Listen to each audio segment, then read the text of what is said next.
Maryanna is an early stage venture capitalist with an interest in robotics, quantum computing, blockchain, aerospace, and the future of food and well-being. Previously, she was at Khosla Ventures, and prior to that at DFJ, where she worked with Steve Jurvetson to focus on frontier technology investments. She was also an investment partner at Airbus Ventures, where she led a series of venture investments strategically aligned with Airbus's Future of Aerospace initiative.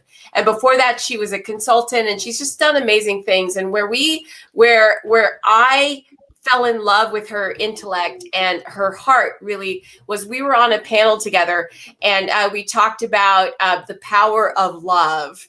And, and so when you talk to a VC who's talking about the power of love, you pay attention.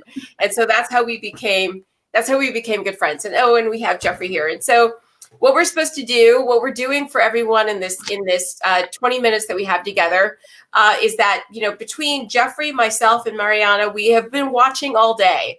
And so what we're going to do in this time period is we're going to summarize this is called the wrap. Like what happened. And so it's sort of like, for, Maryanna, like what was you've been watching all day, which is such a good commitment. I so appreciate it. What are the things that really stand out for you? And then after that, I'm going to ask you that too, Jeffery. Yeah, absolutely. Well, again, thank you so much for having me. It's a gift to be able to sit through an event like this all day, for the fact that it exists. And then also just for, very selfishly as an early stage investor to get such a front row seat to some of the brightest minds. And I think that's the great joy of my profession anyways, is to constantly be in the space of what's happening, what's on the frontier, what's just around the corner of reality as we understand it and perceive it today, and what's possible and capable going forward. I was joking with Jeffery earlier that I loved watching both the event yesterday and today, although today I felt like I was in the last class by a professor right before the final exam. Just frantically taking notes and trying to, keep up and have something useful to say. And so, I think there's just so many topics that I'd love for us to touch on here. But I think that there are maybe one thing that I want to talk about that I see as huge and coming. One where I just had a strong disagreement with the principal, and one just kind of a wow moment for me. So maybe just to start from my own perspective on I think we heard throughout the day, and I think Arvind and Poe said this best, that, at the end of the day, it's what you as an individual, your perspective, that's your unfair advantage in the world. And to understand how to figure out what information is being presented at you in the universe and what you can uniquely do with it and take it forward. And I think that conceptual reality, tied with some of the work that we heard about early in the morning from Patty and Murray about kind of the science of sleep and using sleep to improve creativity. I've just been personally obsessed with hypnagogia, and if anyone's ever read how Thomas Edison kind of came up with some of his core innovations, as a person who funds innovators, I am so excited about us better understanding sleep, why we sleep, what is the point of sleep, how sleep can improve our lives and our health and well-being, which I'm so excited about. And I want to talk a little bit more about. I will steal a little more bandwidth right now and say that as I was listening earlier today on this concept of kind of how old is your mind from Alex at In Silico Medicine, and this conceptual reality that people live basically as long as they believe, and that we should create almost like a gamification for people to believe in their capacity for more wellness and longevity. I want to counter that point and say I am afraid about the fundamental gamification of everything, and that being kind of a degradation towards like a lowest common denominator. So the Center for Humane Technology, I think, writes about this very well in terms of kind of attention spanning and grabbing technologies. And while I appreciate that we can use that aspect of humanity to kind of trick us into being better to ourselves and improving wellness, I just question if that's like the right access point on which we should be building wellness technologies. And then you said, you said that there was a wow moment too. Like, what was the moment that you were like, wow? Oh man, I mean, so for me, the whole day was wow. And I think I had a wow moment in in a conceptual question, and a wow moment in like a simplicity of an answer. So the wow moment for me was during Anil Seth's talk earlier today, and in that conversation, and just the brilliant question that was asked, which was, how much or how little information is required for us to agree on a collective hallucination and or reality.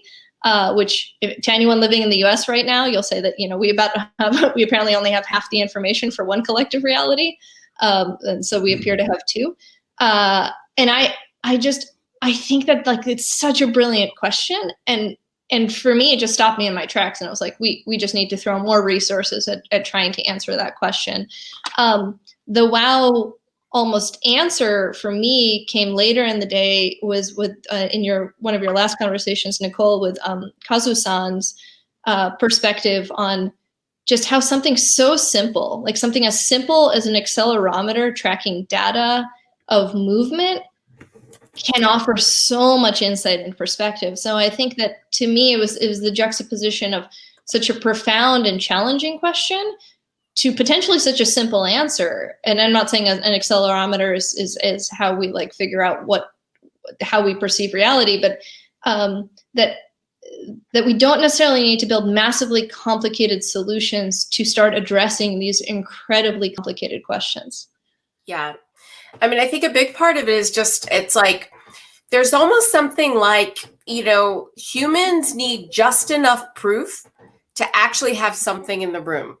So there's so many areas of our society where, these sort of things about, human happiness, human well-being, human connection, are considered asides. Like, one of the things that I love about, so I'm just going to out myself. One of my absolute favorite things about Zoom is when I see people's kids.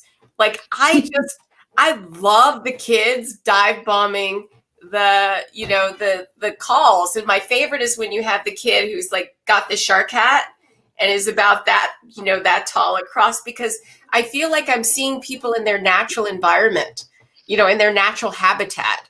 And it actually makes when I sort of like feel into my heart, it makes my heart more connected to these people when I see them beyond what happens in the office, when everyone's like, oh, and here's the ooh and the ooh and the ooh, and it's like real people, real life. And so, for me with that, it's like what I love about all of this data is that for some reason, people need data to be able to value the things that we intuitively know or feel. Like, I don't want to get into, because there's science, but it's like, there's things that we sort of know, like we know that the arts, like from the day before Friday, it's like we have a society that is unfunding the arts.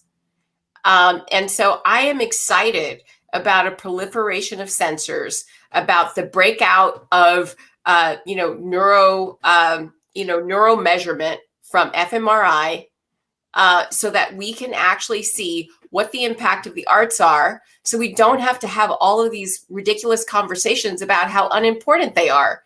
Like, we actually get to show, hopefully we'll see.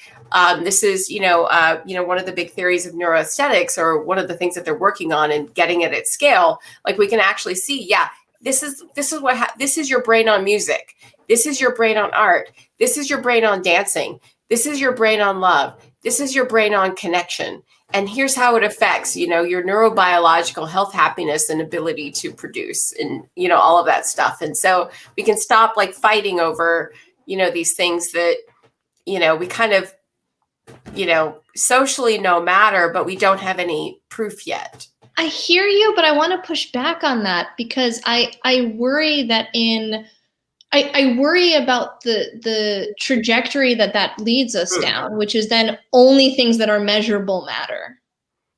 Right? Like that's that's like the and I don't think you're saying that at all, but I think like that's the dead branch of that reasoning and where it falls apart for me. And this is why I'm cautious, and specifically why I want to push back on this point, because I think that if we live in a data forward world, then that disenfranchises us from our intuition in some ways, right? Because then, well, I feel something to be true for me. I know it, right? And I'm cautious about this because for as an early stage investor, when I talk to entrepreneurs, especially like in post-mortem situations, not like the company died, but like, you know, something didn't quite work out, but it ended up going in the right direction. You go, why did you make that decision? And it just felt right. Or, you know, and I think that we are capable of processing and perceiving on levels well beyond what our sensors can actually you know, currently, right? Maybe in some future state when we have like a perfect modeled substitute of our existing reality, it's like a one-to-one simulation. But today it's just another first pass filter. And I worry if we say, oh, having data to prove it is sufficient.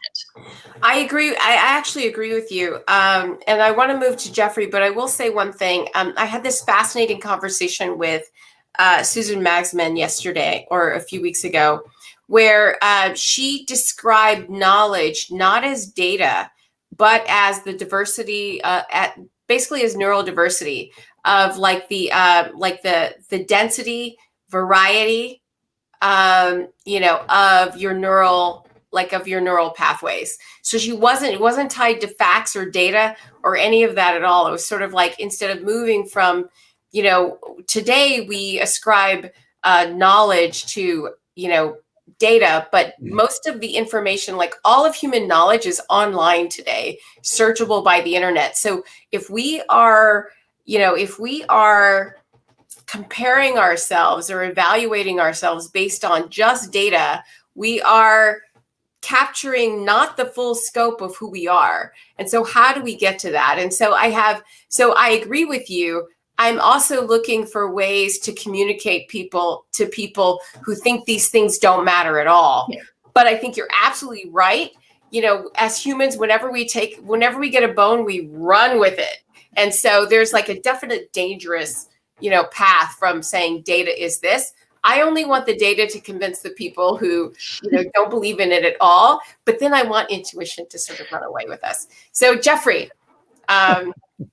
what did you think? What was your takeaway from today? And I'm so grateful to be in partnership with you. You have no idea, you know, how much you matter to me. So I really appreciate you. Same here, of course. And a wonderful job that you've done.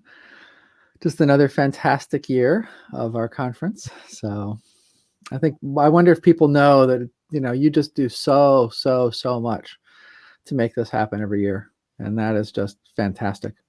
Well, I couldn't do it without you. So I really want to know what you think of the day. I don't know. This year I was working on like all of our other projects and, you know, major academic paper and, you know, all sorts of other stuff. You did an awful lot without me this time around. That's for sure.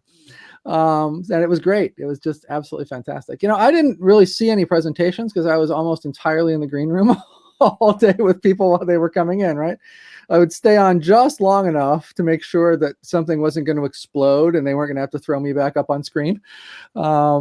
And so my exposure to the conference is primarily behind the scenes and in individual conversations with people that were private, really, more than anything else, often around sort of my own topic areas of interest relating to what they were into. But riffing on your earlier sort of conversation of a minute ago, one thing, you know, when I think about the data that isn't there, most of the data that isn't there, I think, is some of the most important data from my standpoint, right? So like I spend a lot of time researching, you know, for lack of a better word, sort of the highest forms of human well-being. And those occur in maybe 0.5% of the population, which means they're just totally washed out. Even if there were being massive data sets collected on these people, and often these are individuals that are opting out of these types of systems, so they don't have as comprehensive data sets as other people do. So one of the things that I worry about actually is the bias in the system. And people like Tristan and others talk about the bias of having a certain type of coder sitting in Mountain View writing algorithms, and I think that's valid to some degree. But I think that there's deeper sort of hidden missed niches, like my niche, which is these people that experience extraordinary levels of well-being, and have a human experience that's way better than ordinary people's experience, and most people don't even know that they exist or have any frame of reference for them, or whatever. And so but there's all kinds of other little tiny sort of micro things like that out there that add to the overall richness of the human experience, that I think with the modern statistical tools, the AI and the various AI tools and stuff that we can talk about, kind of don't have a lot of influence and don't have a lot of sway in those data sets. And so, like for instance, in the last conversation, I was talking a little bit to Greg before they went on. It's always nice when someone shows up nice and early like they did, and so I had plenty of time to pick their brain.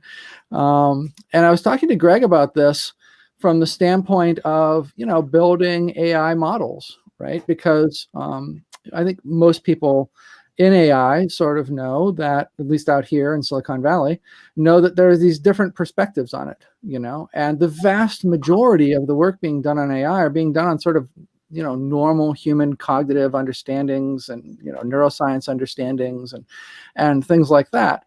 But then you talk to somebody that's in the AGI space, like Ben Goertzel, who's spoken at the conference before, of course, longtime dear friend of both of ours, and he's like, well, do you really want to build a thinking machine that is based on the sort of miserable human being, right? And so you've got all these different edge cases, like my extraordinary well-being people, that are not going to have much influence from a learning corpus standpoint on those systems. And what kind of biases do we just sort of wind up with as a result of that, even if we're trying to bias things towards happiness? Greg made these points about, well, we're working with this example and healthcare and in psychology and in helping people in this way and that way and whatever. Okay, that's great, but that's sort of biasing towards a certain normal type of human happiness, which frankly is crappy compared to the version that we spent the last 15 years studying all around the world. And so I think that's lost in the discussion too.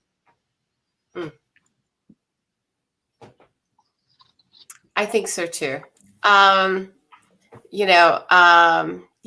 I think so too. So here's a question.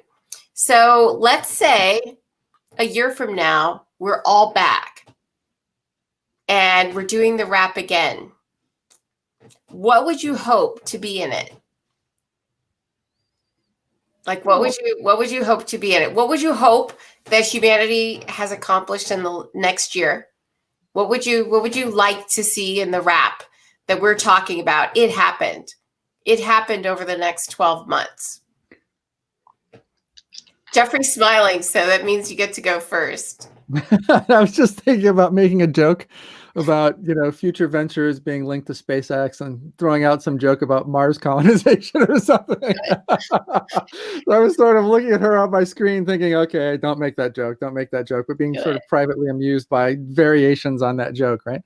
I mean, my answer is simple. It's what I just said to some degree, which is my hope every year, even though it doesn't really happen, but my hope every year is that the really, really beneficial edge cases that could have a massive outsized impact on humanity, like the thing that we study, is in there and is starting to roll out through these other sort of technological channels and have an increasingly positive and, again, I think outsized impact in terms of the benefit that humanity could derive from it.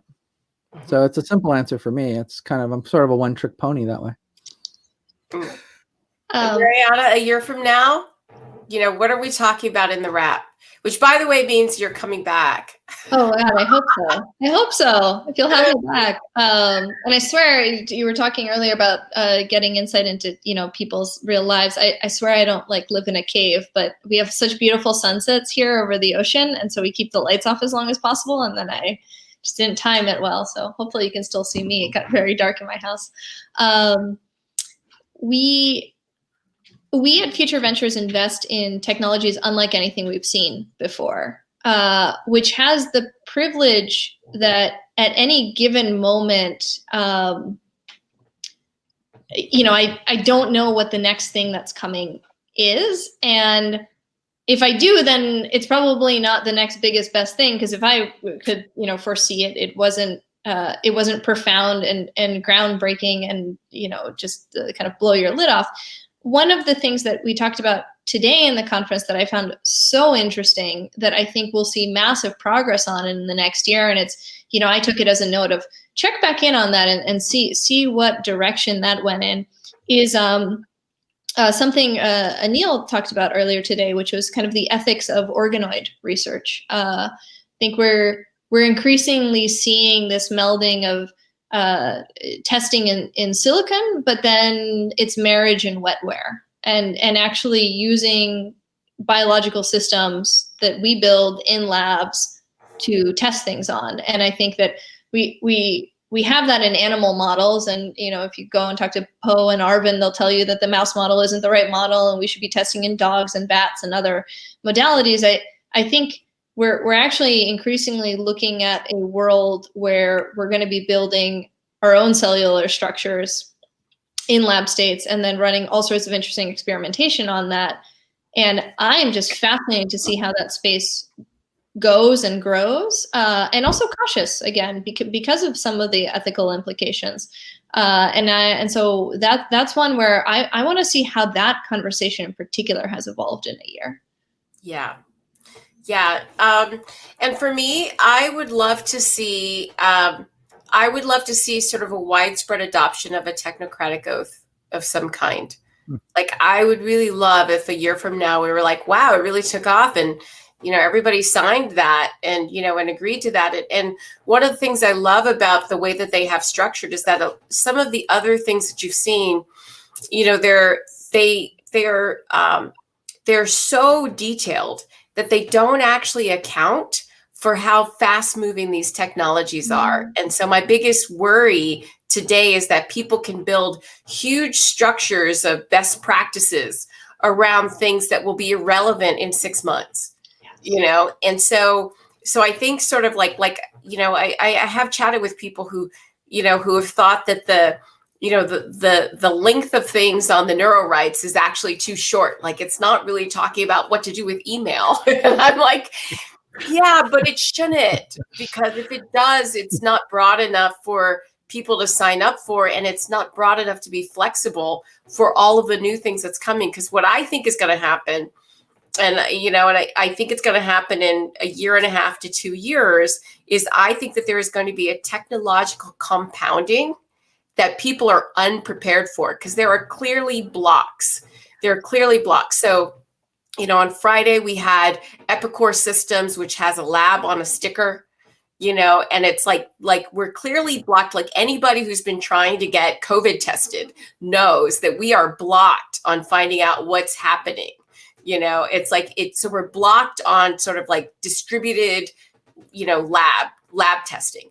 We are blocked on distributed fMRI, like a distributed neurodata. We are blocked on that. Like, we're blocked on so many things. And I think many of those things, just with the people that we all know, will be solved within the next 2 years. And so there's going to be this compounding of technology that people cannot even imagine today. And then it's going to take off. And so, also with my first wish, my hope is that we absolutely must get data privacy, ethics, and sovereignty right before that compounding happens. We have to have options like data unions and a bunch of other things. We have to have those in place, because when that compounding happens, this category's got to accelerate. And to Jeffrey's point, if the compounding happens based on, based on an outdated psychological structure, of fundamental well-being, then we're sort of like off into a plastic land, as opposed to one that is really sort of like what's possible. So, maybe it's our 2 years out, but if we're together a year from now, I would want to see, I would want to see progress on the data, privacy, ethics, and sovereignty. I would want to see a technocratic oath. I would want to see data alignment so that when the compounding happens, we actually get the benefit of it. And I would want to see a dramatic, reduction in stigma, because there's been so many data points that it isn't about like, does psychological health matter? Does fundamental well-being matter? It's more like, okay, how do we enable this? That's what I'd like to see. Oh God, yes. I think maybe because it's so relevant, it's the elephant in the room that we forget to talk about it. But the reality is, a year out from now, we'll still be dealing with this pandemic, but it will look very different. And what we will have learned, I think we'll just be talking about the conversation in retrospect of what did it take to be resilient in 2020? What mental, physical, societal, communal traits arose that enabled people to flourish in this time, and the unfortunate counter of that, of what didn't work.